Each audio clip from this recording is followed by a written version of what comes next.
Dios nos ha dado la responsabilidad de guiar a nuestros hijos a Dios.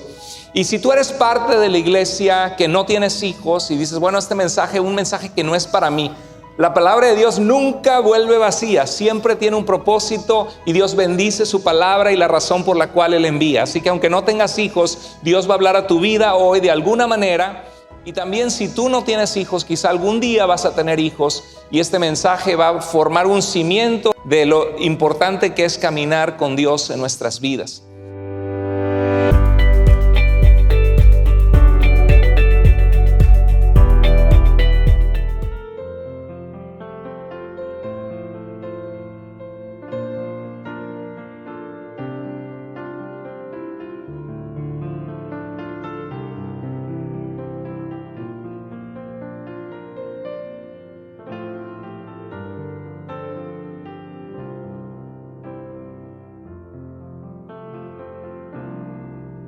Con mi alma, Señor, y todo lo que soy, te adoraré, te adoraré. Con mi boca, Señor, y todo el corazón, te adoraré. Te adoraré. Tú eres grande y todopoderoso. Tú eres vida y aún mucho más.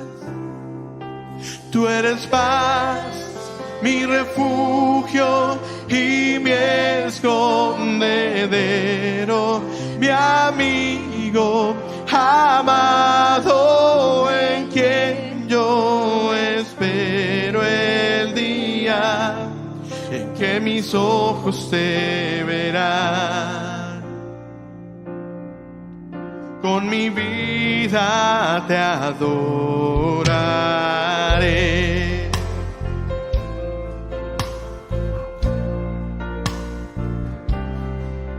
Con mi alma, Señor, y todo lo que soy, dígale, te adoraré, te adoraré. Una vez más, te adoraré, te adoraré. Con mi boca, Señor, y todo el corazón, dígalo fuerte, vamos, te adoro. Un poquito más fuerte, Iglesia Vida, dice, te adoro. Eso es. Tú eres grande y todopoderoso. Tú eres vida y aún mucho más.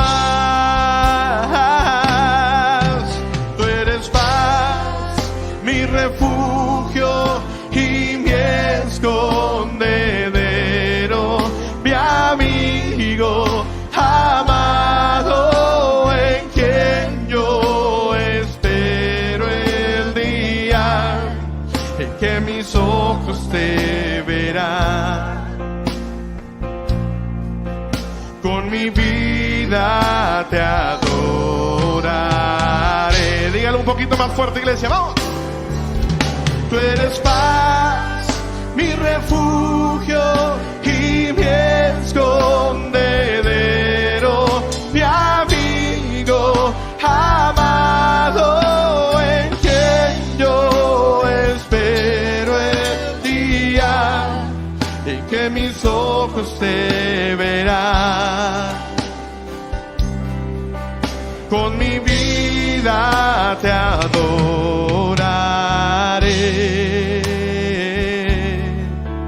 Con mi vida te adoraré.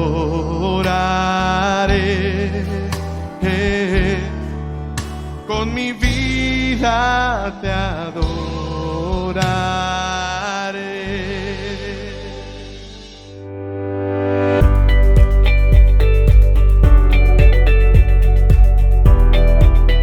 La semana pasada comenzamos un tiempo hablando acerca de la cena del Señor. Tuvimos la cena del Señor como iglesia y hablamos de algunos errores en entendimiento sobre la cena del Señor, sobre la Eucaristía. Dijimos que viene de una palabra en griego que significa acción de gracias, dar gracias a Dios cuando el Señor partió el pan y dio gracias y lo bendijo.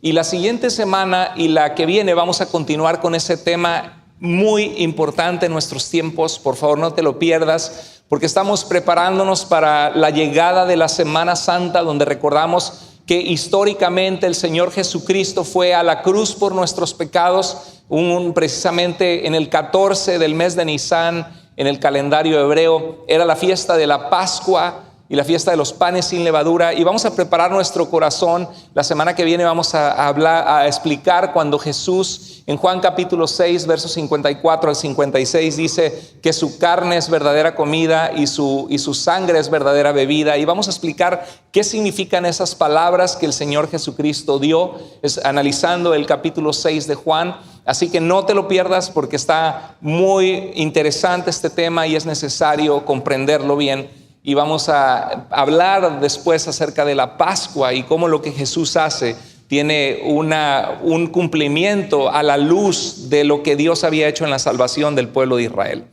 Bueno, vamos hoy a hablar acerca de que Dios nos ha dado la responsabilidad de guiar a nuestros hijos a Dios.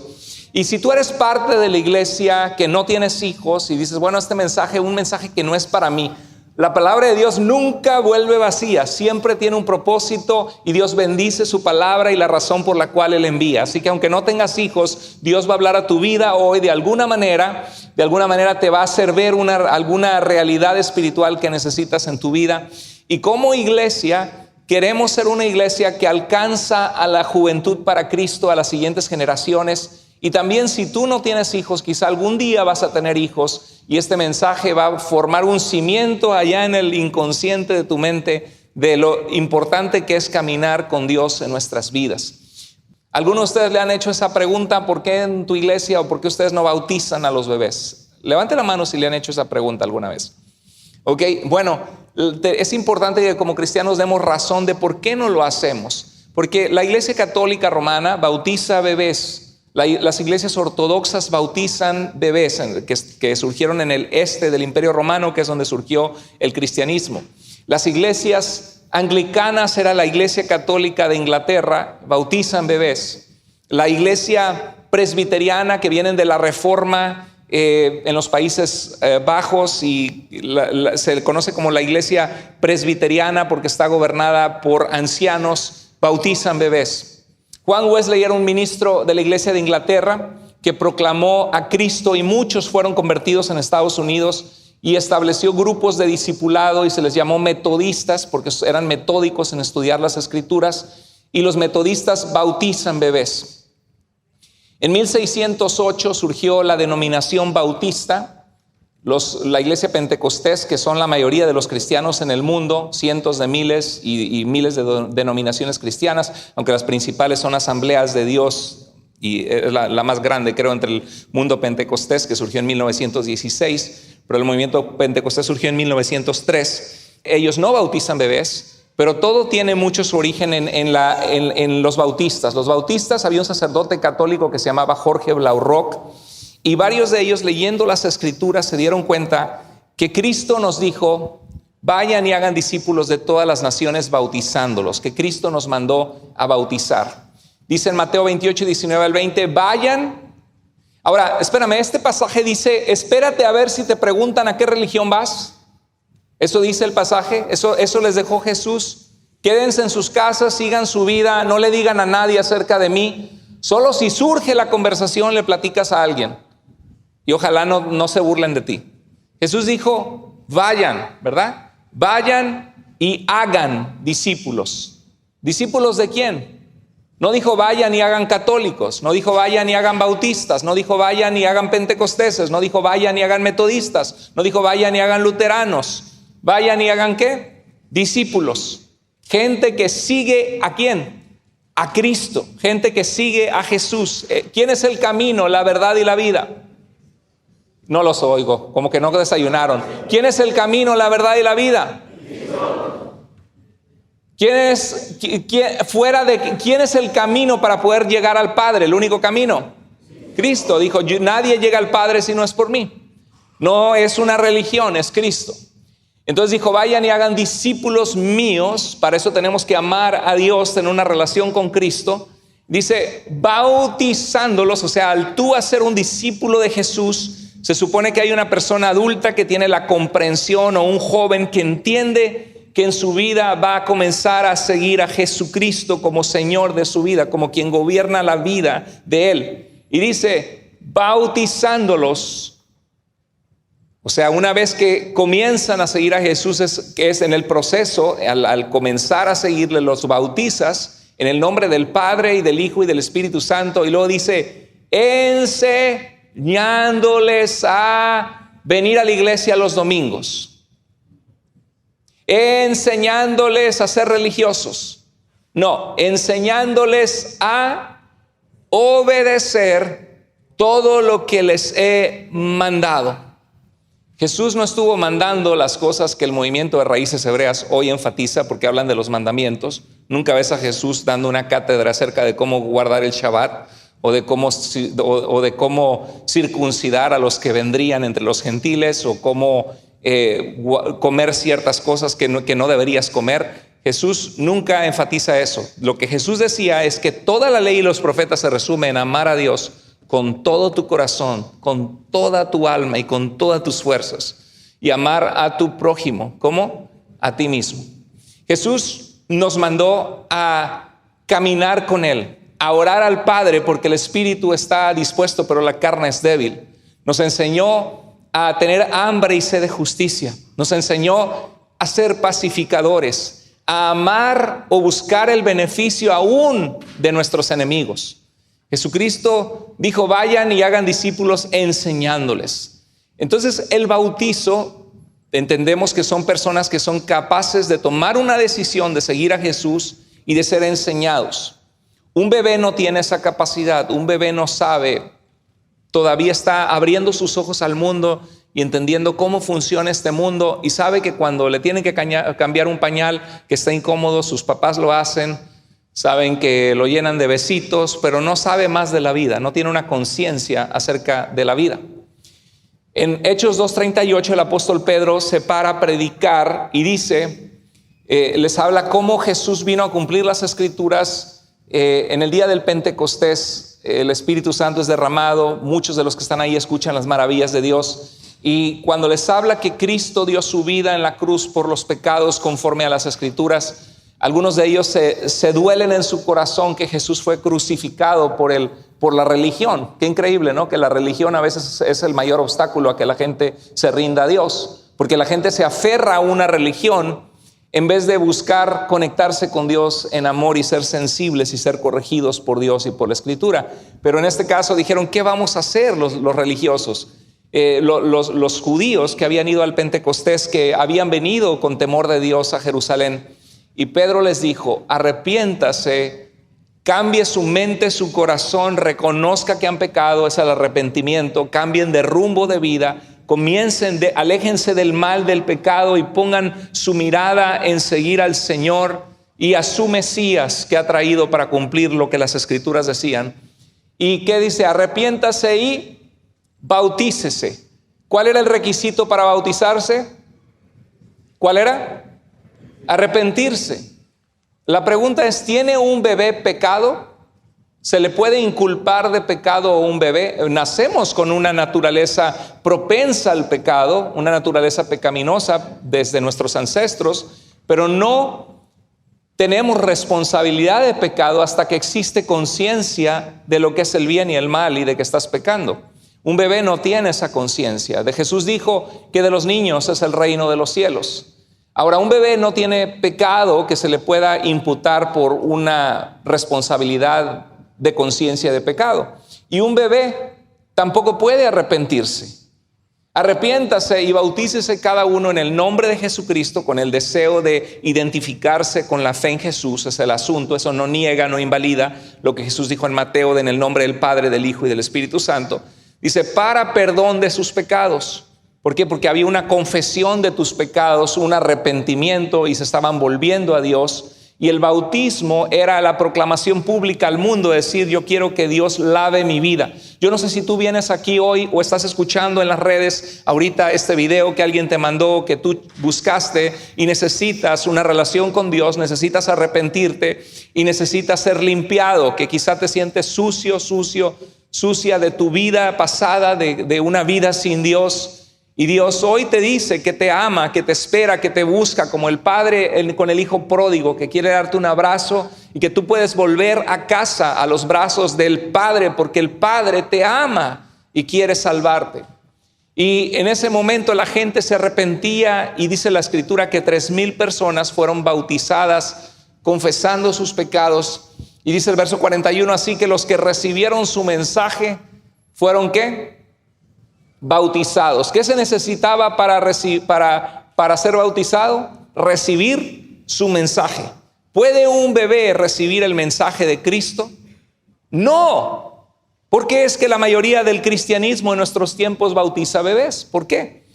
No, es que pues los niños hebreos se circuncidaban y Pablo dice que si nosotros estamos en Cristo ya hemos sido circuncidados del corazón, entonces por eso a los bebés hay que circuncidarlos bautizándolos de niños. No hay conexión alguna, nada tiene que ver lo que Pablo dice. Pablo está lidiando con otro asunto en Romanos y en los Gálatas y en Colosenses, mostrando que si estamos en Cristo no necesitamos volvernos judíos en la forma de vivir o estar bajo el pacto de Dios con Israel, en el que los niños hebreos eran circuncidados, porque en Cristo ya no estamos bajo ese pacto de Dios con Israel. La circuncisión no es una circuncisión externa, sino del corazón, donde Dios ha perdonado nuestro pecado, sacado de nuestro corazón la condenación de nuestros pecados para que ahora sigamos a Dios con libertad. Ese es el asunto. Entonces, ¿por qué es que la gente se aferra a tradiciones? ¿Por qué no cambian las religiones? ¿Por qué no de repente los anglicanos, los metodistas, los luteranos, los presbiterianos paran y dicen, a ver, hemos abrazado una tradición por muchos años y siglos, pero en realidad al ver la Biblia, pues decían en México, nanay, ¿no? No hay nada aquí, no hay nada. Muéstrame un solo bautismo de un bebé en la Biblia, no hay.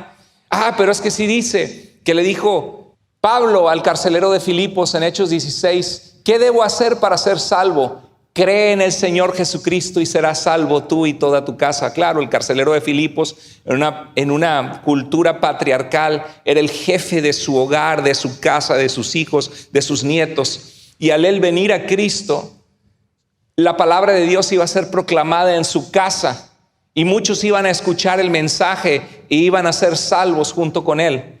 Es una declaración general y dice que fueron bautizados.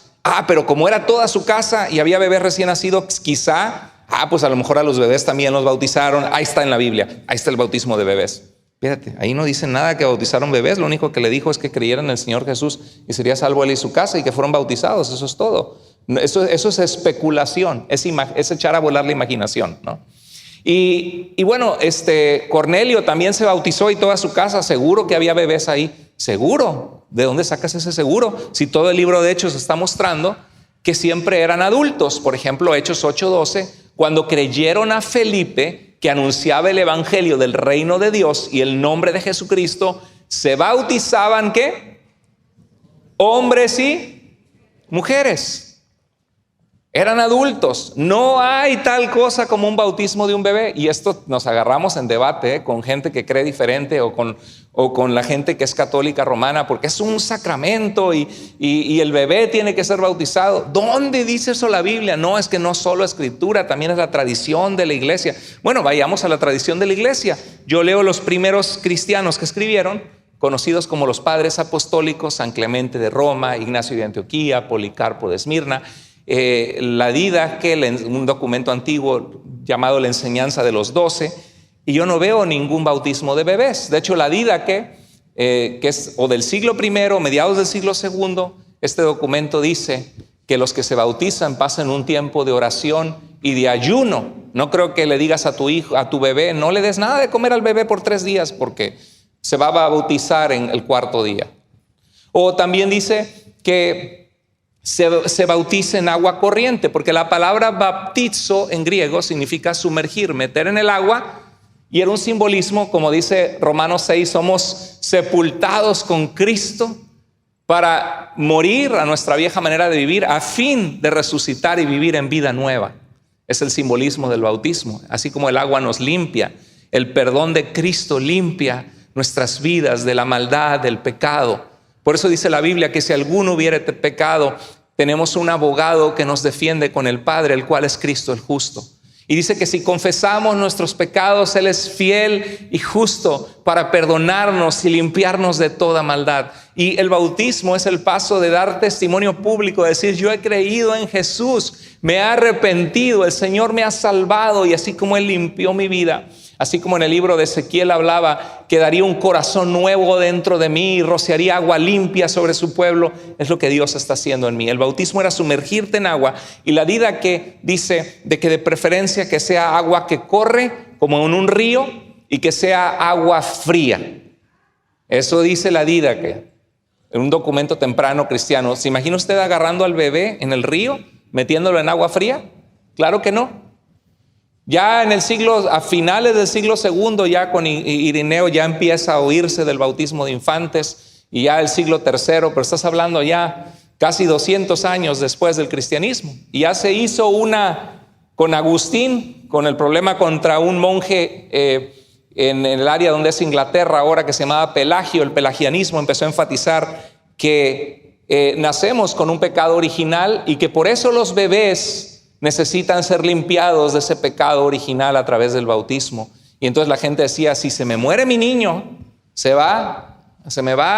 no va a ir con Dios, o va a ir al purgatorio, y de aquí a que salga, pues vamos a limpiarle, porque el agua bendita, el agua del bautismo es un sacramento. Bueno, no había el concepto de sacramentos todavía en ese entonces. Eso fue hasta las sentencias de Pedro Lombardo en el siglo XII. Entonces, ¿de dónde viene esto? Son tradiciones de tradiciones, pero no son apostólicas, no vienen de los apóstoles, porque en el Nuevo Testamento ni en los padres apostólicos hay un solo bautismo de un bebé, ni uno. ¿Cuáles son los requisitos que se dan? Y se bautizaban hombres y mujeres. ¿Cuáles son los requisitos? Número 1, alguien con la capacidad de entender, seguir a Jesús para ser enseñado, de acuerdo a la orden que dio Jesús. Número 2, alguien consciente de sus pecados que se arrepiente y desea bautizarse. Número 3, hombres y mujeres que creen en el Evangelio de Jesucristo. ¿Están conmigo, iglesia? ¿Sí? ¿Está claro o no? Está claro, más claro que el agua no hay. Está claro. ¿Sí? Qué lindo saber que tenemos una fe sana conforme a las Escrituras. No siempre lo que es popular es cierto, y no siempre lo que es cierto es popular. Pero nosotros estamos anclados en la palabra de Dios, la única que es inspirada, útil para enseñar, instruir, redarguir en justicia, a fin de que el hombre de Dios sea perfecto, plenamente maduro, enteramente preparado para toda buena obra, dice Pablo a Timoteo, 2 de Timoteo 3, 16 al 17. ¿Sí? Entonces usted con amor explique, no para pelear y ganar debates, sino ¿por qué no lo hace? No, mamá, tú quieres que bauticemos al bebé, pero mamá, eso no está en la Escritura. Nuestra fe, no, nosotros te dimos una fe, y es la católica, y es la verdadera. Mamá, yo agradezco todo lo que ustedes hacen por amor con nosotros, pero la Biblia nos dice claramente que el bautismo tiene que ver con personas adultas que se arrepienten. Y yo quiero que mi hijo un día él experimente confiar en Jesús, y que él tome esa decisión en público, sabiendo que él ha decidido seguir a Cristo. Porque de bebé, ¿cuántos de ustedes se acuerdan cuando lo bautizaron de bebé? ¿Alguno de ustedes se acuerda? Va a tener una mente tremenda, porque yo no me acuerdo de nada. ¿Verdad? ¿Están conmigo? ¿Fue de bendición esto? Estamos aprendiendo y estamos siendo exhortados por la palabra de Dios. Amén. Estamos creciendo en la palabra de Dios. Ok.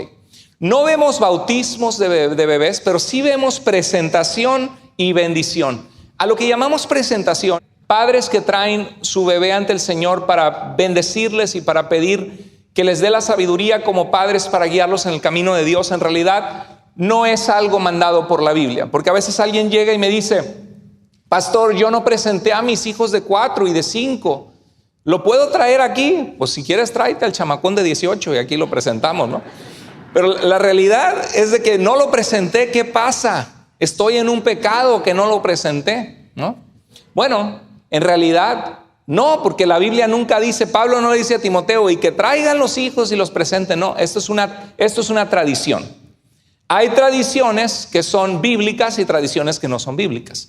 Hay tradiciones que son buenas y necesarias porque concientizan a la gente, pero no son tradiciones que vienen desde Cristo. Pero lo que sí vemos en la Escritura, en Lucas capítulo 2, verso 21 al 23, dice que cuando se cumplieron los 8 días de nacido nuestro Señor Jesucristo siendo un bebé, fueron a ¿qué? A circuncidarlo. Era parte en Génesis 17, Dios hizo un pacto con Abraham de que los niños hebreos, Abraham y su descendencia, Abraham los circuncidaron a los 99. Si alguno de ustedes se anima, todavía está a tiempo. Entonces, Abraham y su descendencia tenían que ser circuncidados y era un procedimiento quirúrgico con un cuchillo desinfectado. En ese entonces no había tanto ni había anestesia. Y era cortar carne del prepucio del varón y era un recordatorio constante de que eran los únicos, entre otras naciones, que eran circuncidados. Era una marca física en su cuerpo para toda la vida para reconocer soy diferente. Soy un pueblo bajo el pacto con Dios y Dios me ha dado estatutos y leyes para amarlo, para conocerlo, un pacto que Dios ha hecho con nosotros. Y el pueblo de Israel tuvo esa circuncisión.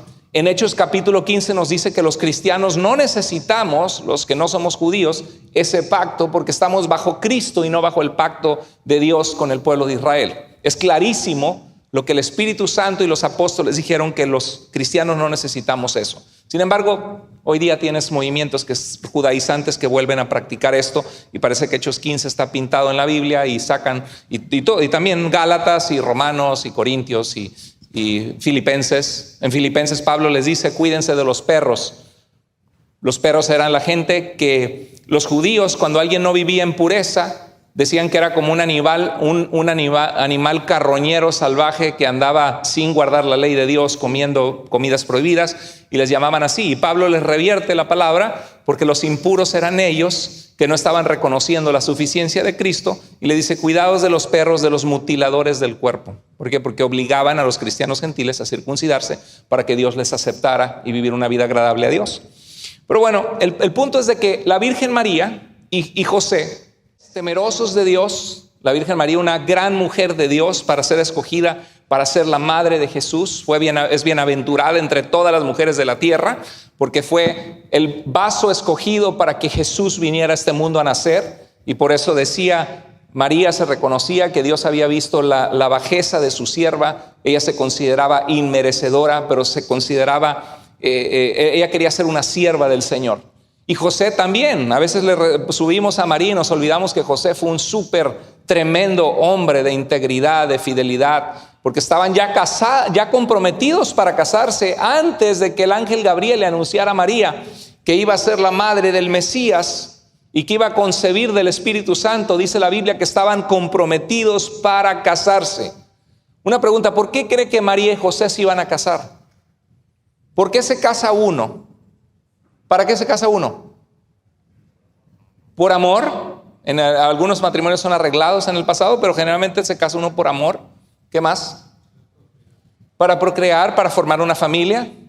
¿Alguno de ustedes se casó y dijo, pues yo solo quiero ser roommate con mi esposa?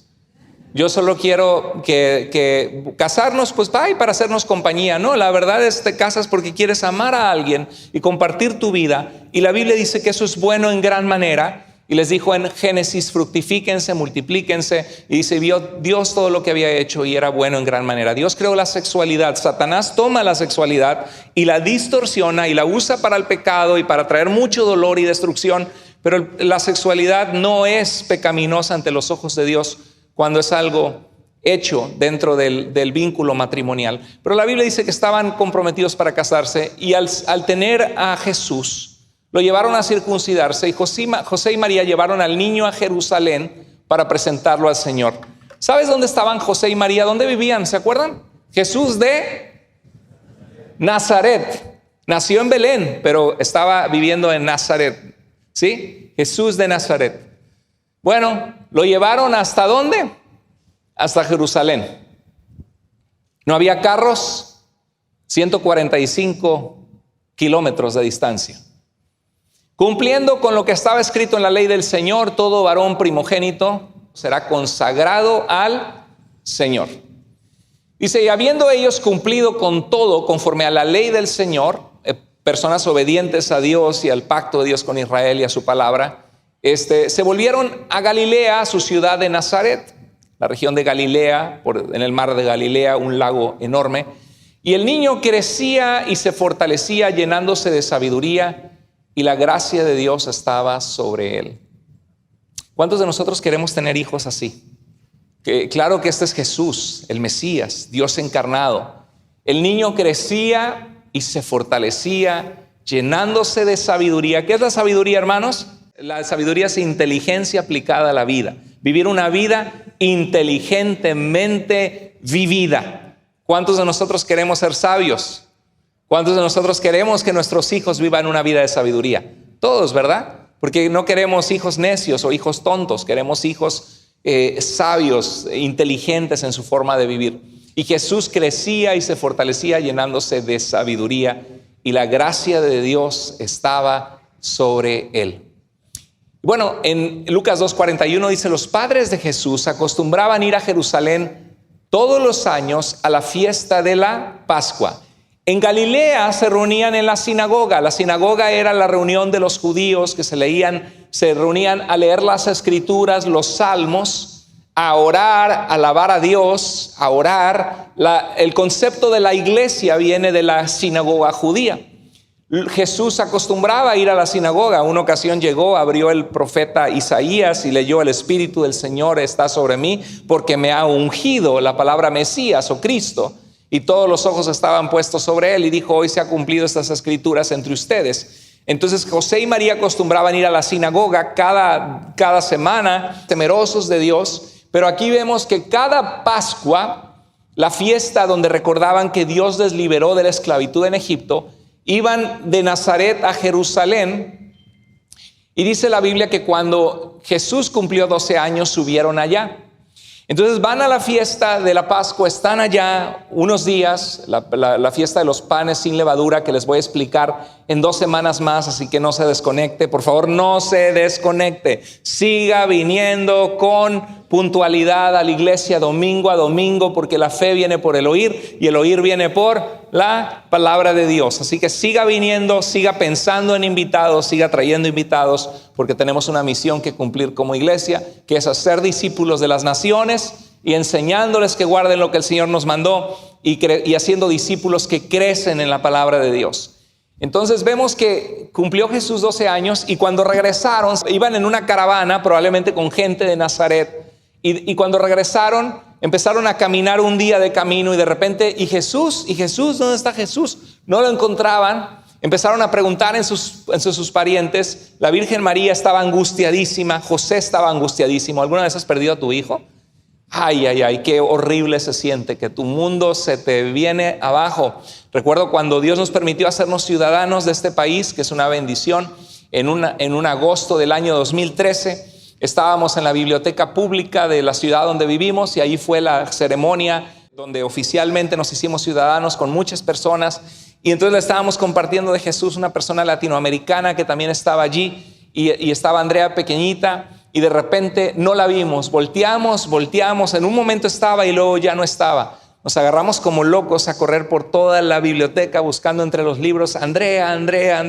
¿Alguno de ustedes ha pasado algo así?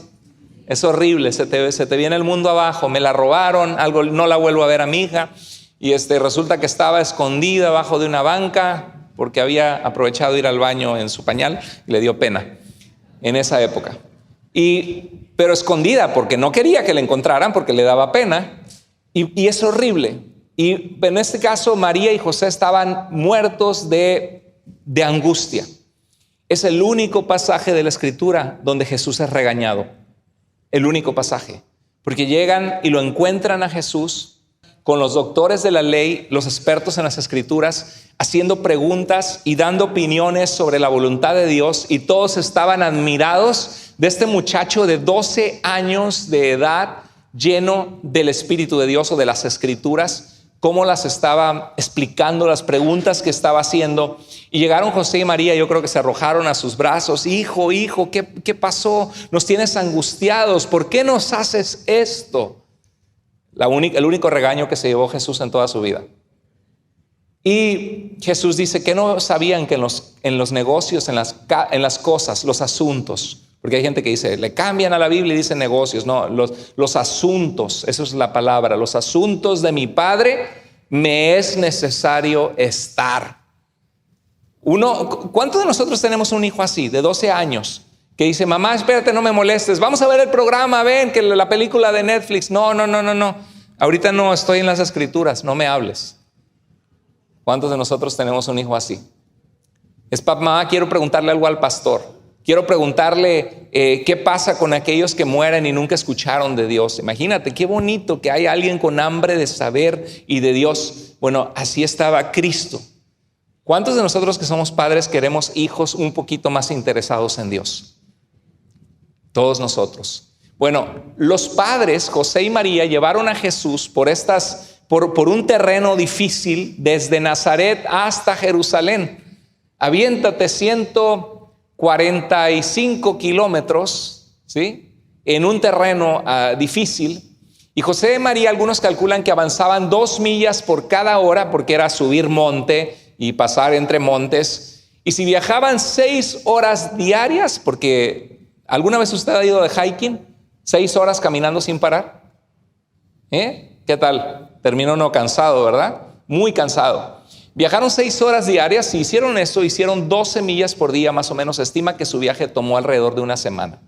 Una semana para ir a presentar a su bebé al Señor, para ser circuncidado por ser el primogénito. Y una semana de viaje cada año para ir a celebrar la Pascua de Dios con Israel. La misma Pascua que a los 12 años, 18 años después, Jesús sería traspasado y muerto al momento en que sacrificaban al Cordero Pascual, siendo él mismo el Cordero de Dios que iba a quitar el pecado del mundo. Y muchos de nosotros como padres, ¿qué estamos haciendo? Es que mi hijo no quiere venir a la iglesia, mi hija no quiere venir a la iglesia, ya que ella crezca, que decida. Eso es típico de la cultura en nuestro tiempo. ¿Cuántos de ustedes han escuchado eso? Cuando ellos crezcan, que decidan. Levante la mano si lo ha escuchado. No si usted lo hace, si usted lo ha escuchado, levante la mano. Y algunos bajaron la mano, no vaya a creer que... Sí, ¿verdad? Ok, lo hemos escuchado todos. Es una ridiculez decir eso. Imagínense que diga, oye, ¿no has metido a tu hija a la escuela? ¿Ya sabe leer y escribir? No sabe leer y escribir. ¿Ya sabe las tablas de multiplicar? ¿Sabe sumar? ¿Sabe restar? No, ya cuando ella crezca, que decida. ¿Ya llevaste a tu hijo al dentista? ¿Le enseñaste cómo lavar sus dientes? No. Yo no quiero imponer nada sobre ellos. Ya cuando ellos crezcan, que decidan. Con los dientes todos podridos y mal aliento, pero que ellos decidan. Ya ¿tienen tus hijos una comida balanceada? Pues sí, se comen sus chips y sus Takis y sus hot dogs. Se suben al columpio y se balancean mientras se lo comen. Una comida bien balanceada. Pero no le das a tus hijos verduras, no, porque cada vez que yo le pongo una verdura a mi hijo o a mi hija me dicen, no quiero. Ya cuando ellos crezcan, que decidan. Oye, pero ¿a qué hora se van a dormir? A las 3 de la mañana, viendo el iPad y viendo su celular. Oye, pero ¿no les vas a decir nada? No, ya cuando ellos crezcan, que decidan. Muchos de ustedes están haciendo lo mismo en la educación espiritual de sus hijos. Y eso es algo trágico, eso es algo que da ganas de llorar, eso es algo terrible. Y los niños crecen, y si tú no les enseñas a tus hijos a amar a Dios, el mundo les va a enseñar a rechazar a Dios y que no necesitan a Dios. Es importante en un mensaje como este recordar que tenemos una generación aquí de jóvenes, una generación de jóvenes que en nuestra iglesia estamos ahorita pensando liderazgo, desesperados, sabiendo que tenemos que hacer algo para alcanzarlos. Porque algunos de ellos ya llegan a high school o universidad y dejan de congregarse. Y esto no es en nuestra iglesia, es en todas las iglesias. ¿Por qué será eso? ¿Será que Dios no ha sido tan real en nuestras casas? que han visto hipocresía porque, ¿por qué será? Y alguien va a decir, yo por eso no los obligo a ir a la iglesia, hermano. Si no quieren, yo no quiero que para ellos la iglesia sea la fuerza. Bueno, ¿y por qué no haces lo mismo con la escuela? ¿Por qué no haces lo mismo con lavarse los dientes? ¿Por qué no haces lo mismo para que coman sano y verduras? Es que la escuela sí la necesitan y a Dios no. Algo que nos afectó mucho como iglesia a nosotros fue que cuando llegó la pandemia, el gobierno cerró todo por unas semanas y vimos que empezaba a haber cifras de gente que moría del COVID. Algunos de nosotros perdimos amigos o familiares que fallecieron tristemente. Y son más de 20 millones de personas que han muerto de COVID en el mundo. Y cuando eso pasó, lo que nosotros como iglesia no queríamos era que ninguno de ustedes se muriera.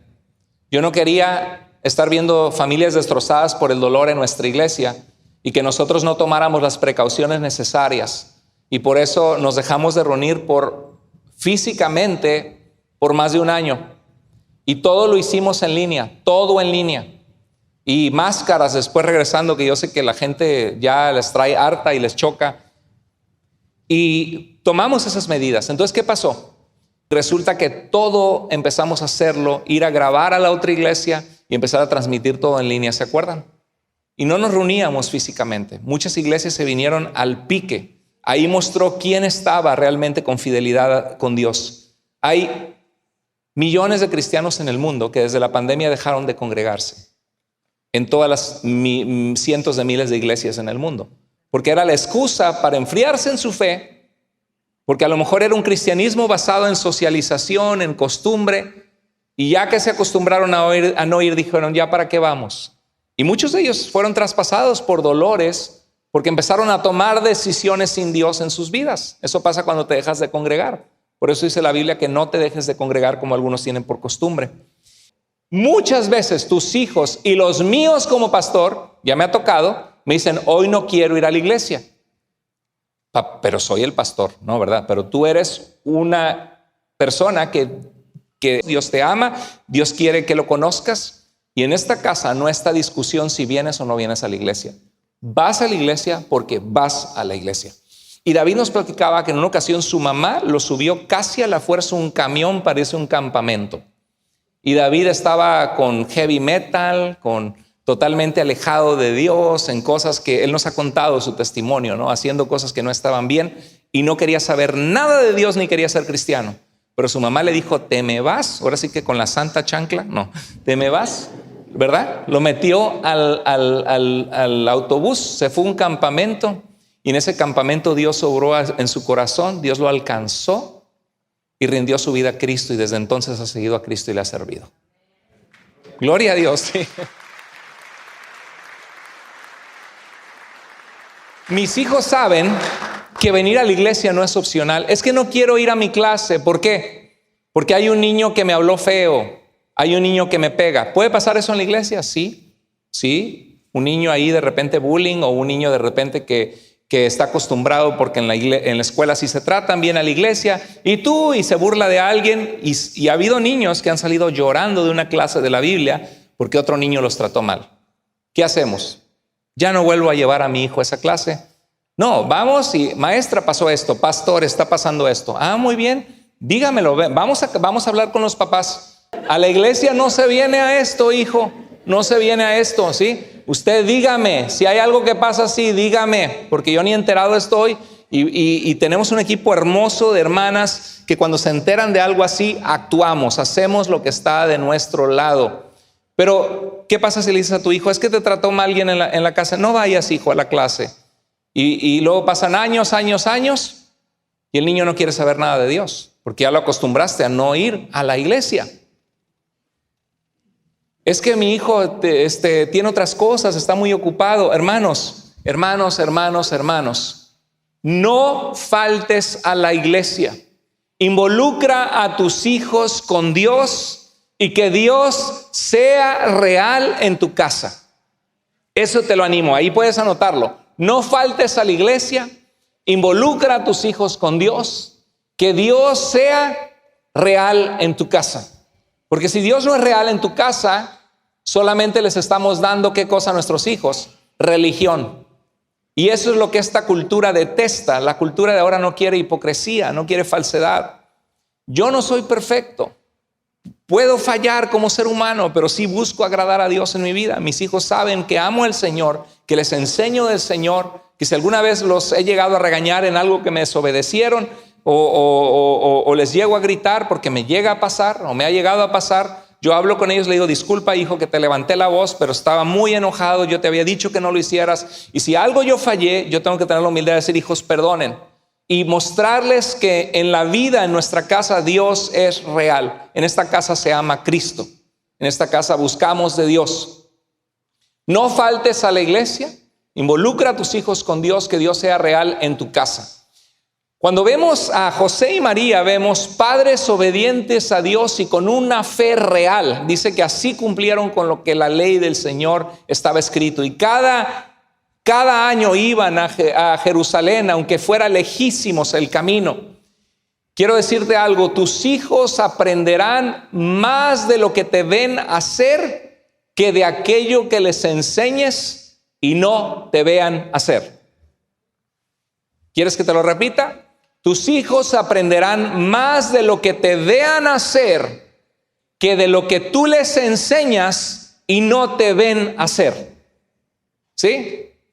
¿Cuándo fue la última vez que nuestros hijos nos vieron leyendo la Biblia en nuestra Biblia o en nuestro celular o en una tableta? O les hablamos antes de dormir, ven hijo, estoy leyendo aquí los proverbios, ¿sí? Te voy a leer esto.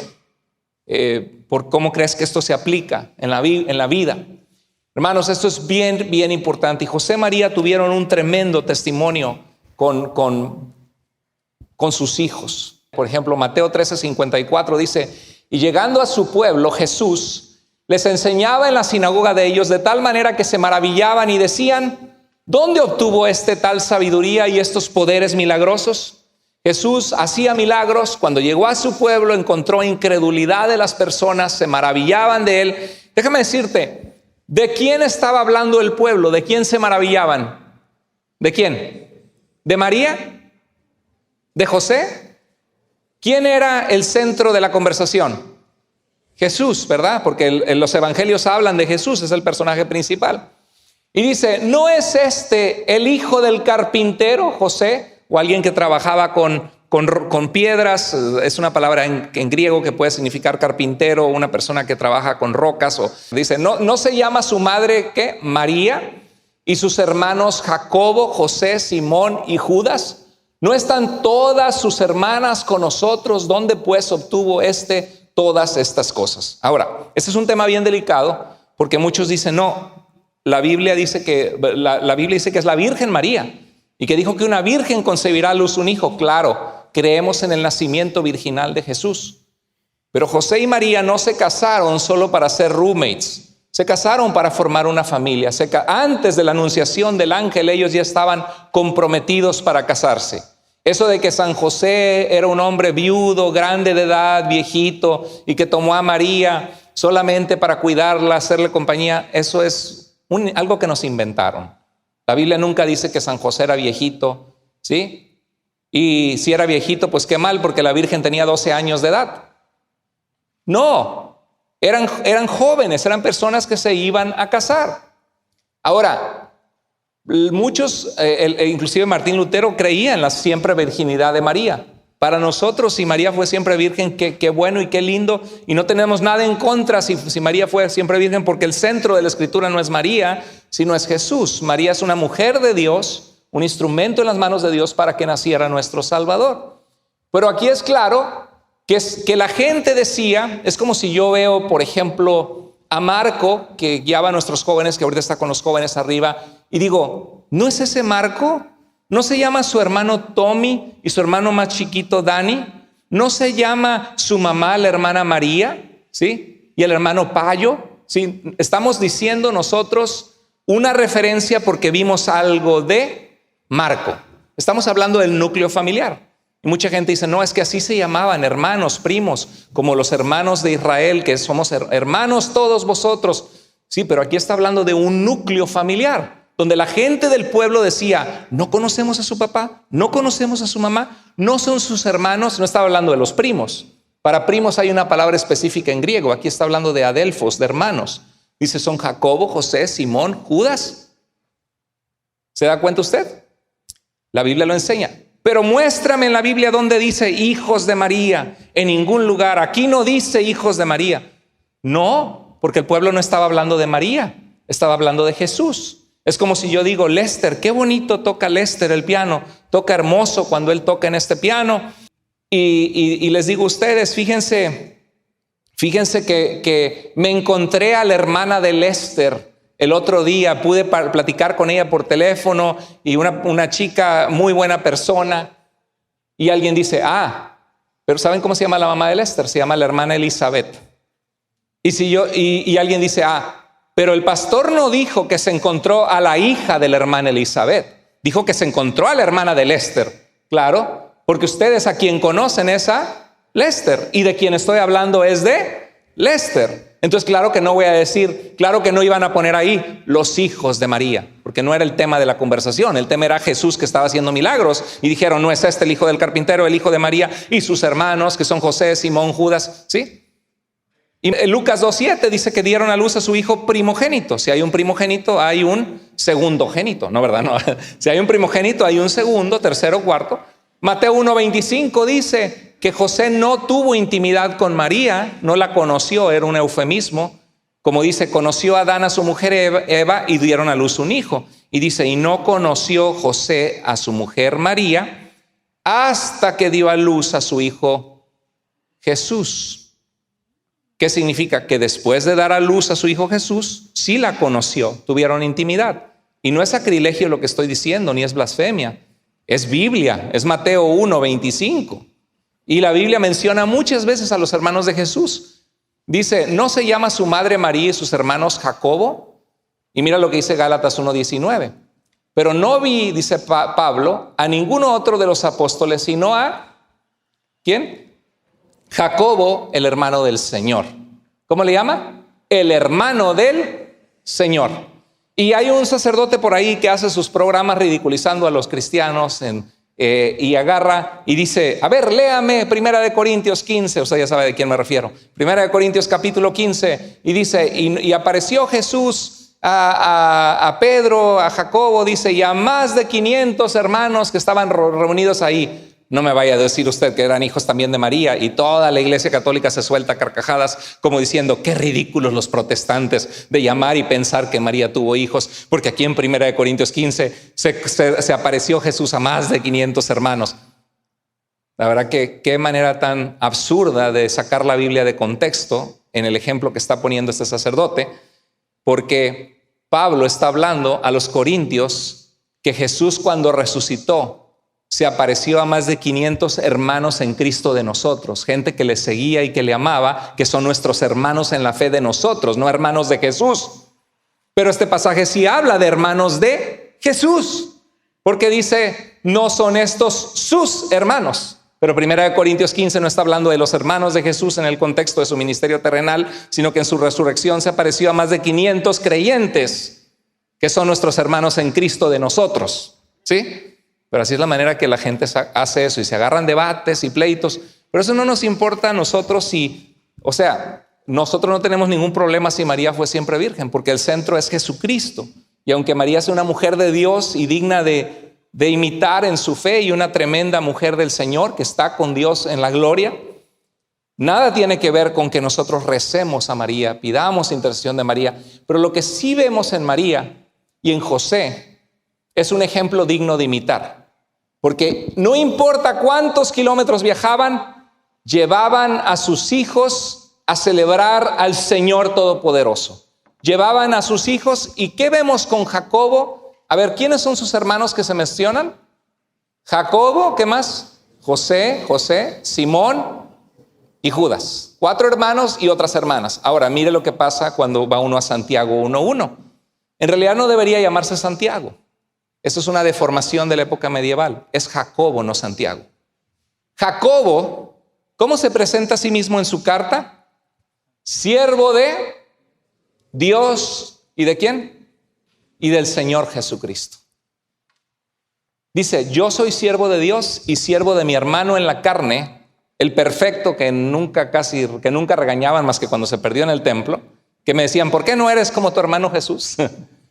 Siervo de Jesucristo. Y dice en Juan que ni aún sus hermanos creían en Cristo en una época. Fue hasta la resurrección que Santiago o Jacobo se rindió al Señor Jesús. Entonces, cuando ves la carta de Santiago en tu Biblia, es hijo de José y de María. Judas dice, Judas, siervo de Jesucristo. ¿Y hermano de quién?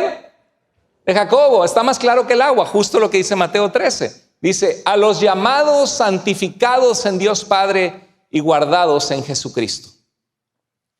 Dos hombres llenos del Espíritu de Dios, que tenemos dos cartas de ellos en nuestro Nuevo Testamento.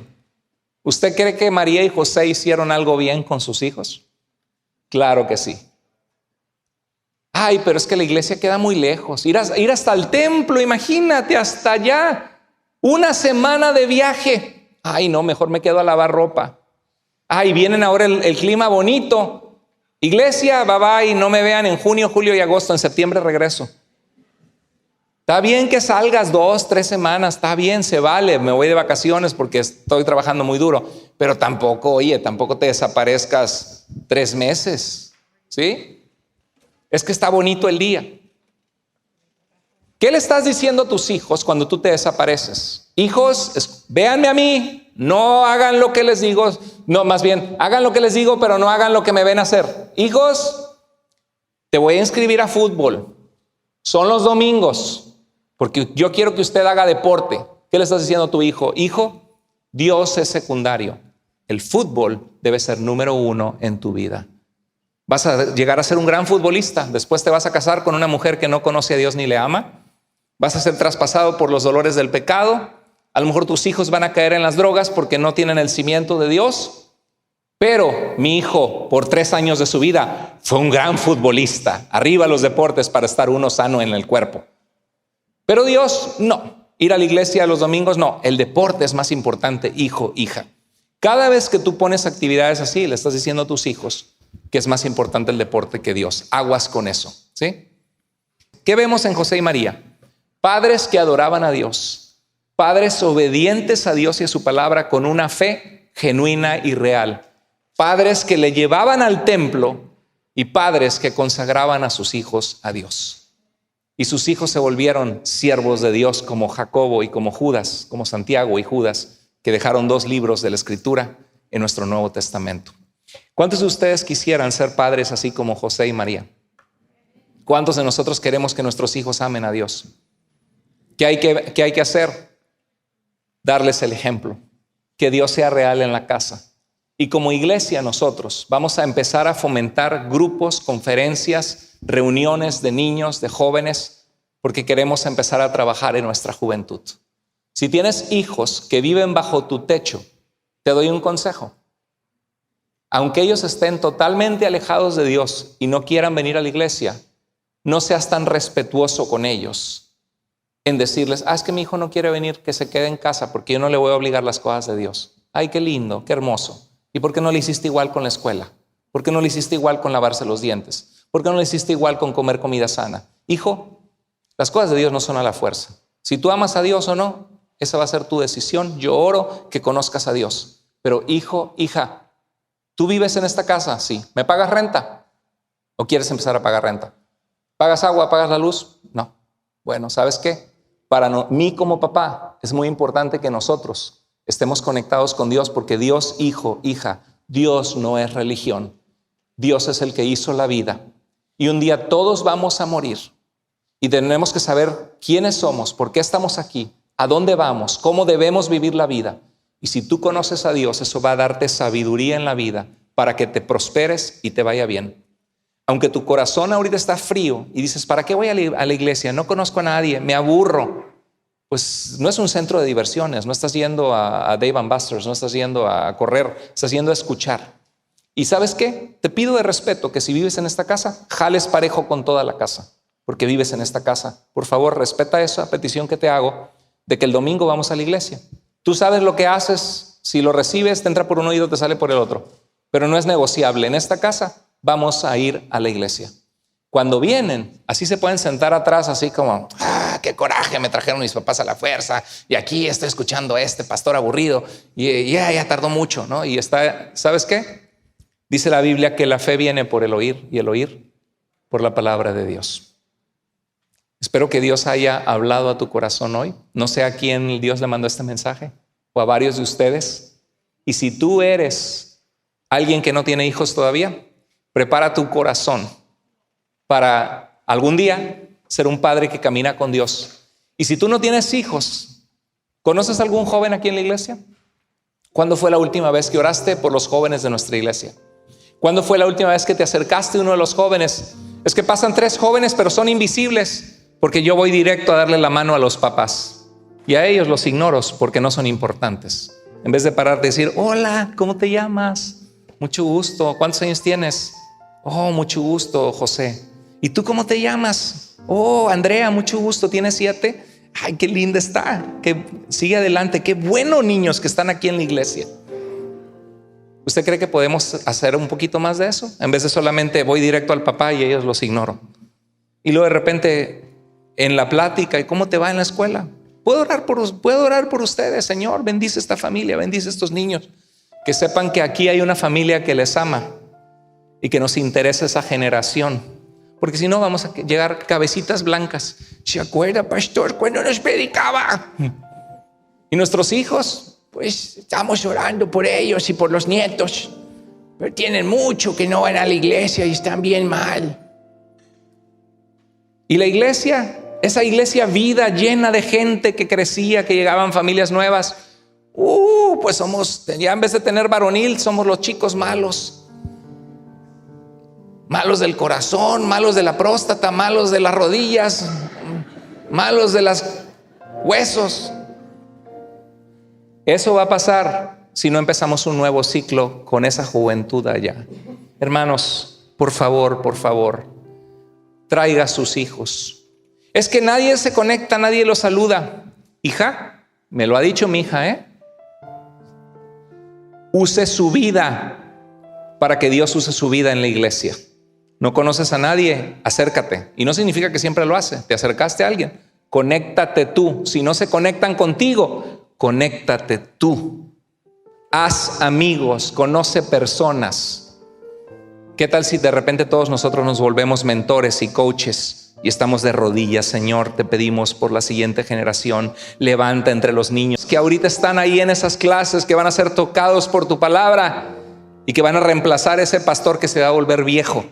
Y que van a abrir otras 3 obras y otras 3 iglesias, porque vas a levantar pastores que te aman y tienen carga porque la gente conozca tu vida y tu luz, Señor. Que Dios levante pastores, misioneros, siervos de Dios, en vez de vagos que fuman marihuana, que no les interesa a Dios, que tienen su carrera y su universidad y son exitosos, pero Dios está totalmente atrás. Oremos, hermanos. ¿Están de acuerdo? Vamos a orar. Dios bendito, gracias por tu palabra, gracias por hablarnos hoy, gracias porque tu palabra es clara y es viva y es eficaz, Señor. Es clara, Señor, nos da vida. Se trata de Cristo, no se trata de una religión. Te pedimos que nos ayudes a amarte, a caminar contigo, Señor, a buscarte, a vivir vidas donde tú eres real en nuestra casa, Señor, y no solo una religión aburrida, no solo reglas y regaños, sino también amar a nuestros hijos, conectarnos con ellos, guiarles a tu palabra. Y te pedimos, Señor, por esta generación, por esta juventud, que tú levantes en una conexión un grupo de jóvenes con vida, que te aman, que aman a Jesús en medio de Iglesia Vida, y que se levanta un servicio en inglés para otra generación. Señor, no sabemos cómo, Señor, cambiar las cosas, pero tú puedes hacerla, y queremos de nuestra parte fomentar estas relaciones, estas reuniones. Ayúdanos, Señor. Así como estamos, y Dios habló a tu corazón en el área que haya hablado, Dios te dijo algo hoy que tú tienes que hacer. Obedece a Dios y dile: Señor, habla, porque tu siervo, tu sierva oye. Señor, quiero buscarte, quiero seguirte. Quiero ser más intencional en leer la Biblia en la casa, en orar como familia. Quiero ser más intencional en acercarme a esta juventud. Quiero ser más intencional en orar por los jóvenes. Quiero ser más intencional en ser parte, en que tú traigas vida en la siguiente generación. Si Dios habló a tu vida y en tu lugar, levanta tu mano y dile: Señor, escuché tu voz, gracias por hablar a mi vida. Levanta tu mano si Dios te habló sin pena. Dios te bendiga, Dios te bendiga, Dios te bendiga, Dios te bendiga, Dios te bendiga. Gloria a Dios. Padre, en tus manos ponemos nuestra vida. Gracias por hablar a nosotros hoy. Te amamos, en el nombre poderoso de Jesús oramos. Amén y amén. Dios les bendiga, querida familia en Cristo.